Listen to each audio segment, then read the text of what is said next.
Drama வேணும், TRP வேணும், சினிமால நடிச்சு கொடுக்குற தயவு செஞ்சு கொஞ்சம் பிரைவசி கொடுங்க சார்.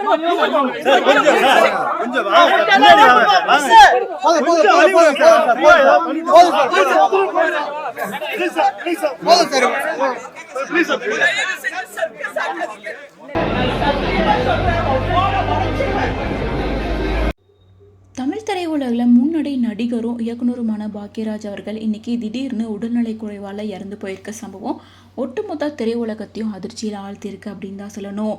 ஏன்னா இன்னைக்கு அன்எக்ஸ்பெக்டாக திடீர்னு நெஞ்சு வலிக்குது அப்படின்னு சோஃபாவில் சாஞ்ச மணிக்கே மயங்கியிருக்காரு.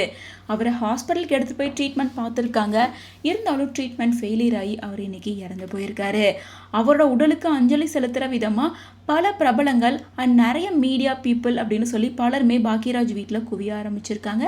ஸோ அப்படி தான் பாக்யராஜ் உடலை எடுத்துகிட்டு வரும்போது வீட்டு வாசலில் நிறைய மீடியா பீப்புள் லைவ் பண்ணுறதுக்காக வீட்டையே சூழ்ந்திருந்தாங்க.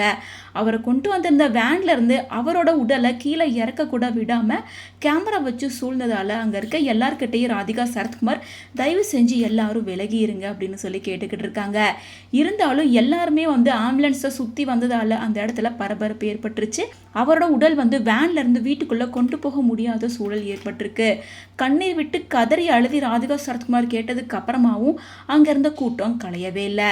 இதனால் கோவமான ராதிகா சரத்குமார், சினிமா எங்களுக்கு உயிர் தான், ஆனால் மனித உயிர் வேற, உங்களுக்கு டிஆர்பி வேணும் அப்படின்னா நாங்கள் படத்தில் வேணாலும் நடிச்சு கொடுக்குறோம், தயவு செஞ்சு கொஞ்சம் ப்ரைவசி கொடுங்க அப்படின்னு கதறி கத்தியிருக்காங்க. அதுக்கப்புறமா தான் அங்கேருந்த எல்லாருமே விலகினதுக்கு அப்புறமா பாக்யராஜர் உடலை வீட்டுக்குள்ளே எடுத்துகிட்டு போனாங்க. மேலும் உடலை உள்ளே எடுத்துகிட்டு போகும்போது மகன் சாந்தனு, மருமகள் கிருத்திகா உள்ளிட்டோர் கண்ணீர் மல்க அழுதுகிட்டே வீட்டுக்குள்ளே போயிருக்கிற இந்த கிளிப்பிங்குமே இப்போ சோசியல் மீடியாவில் பேசு பொருளாக மாறியிருக்கு. தமிழகத்தில் திரைப்பட பிரபலமோ அல்லது அரசியல் பிரபலங்களோ இறந்து போயிட்டா அந்த வீட்டு நிகழ்வை தொடர்ந்து லைவ் பண்ணிட்டு இருக்க பல சேனல்கள் இங்கே போட்டி போட்டு தான் இருக்காங்க. இது குறித்து ஏற்கனவே தமிழ் திரைப்பட சங்கம், நடிகர் சங்கம் இனிமே துக்க வீடுகளில் மீடியாவுக்கு அனுமதி இல்லை அப்படின்னு ஒரு அறிவிப்பை வெளியிட்டு இருந்தது. ஆனாலும் அதையெல்லாம் மீறி ஒளிபரப்பு பண்ணுறதுக்காக இந்த மாதிரி சிலர் நடந்துக்கிட்டு தான் இருக்காங்க. இது முற்றிலும் தவிர்க்கப்பட வேண்டும். இறந்தவங்களோட குடும்பத்தாருக்கும் அவங்க சுற்றி இருக்கவங்களுக்கும் நிறைய உணர்வுகள் இருக்கும், அதுக்கு மதிப்பு கொடுக்கணும் அப்படிங்கிறதான் பொதுமக்களோட கருத்தாக இருக்குது.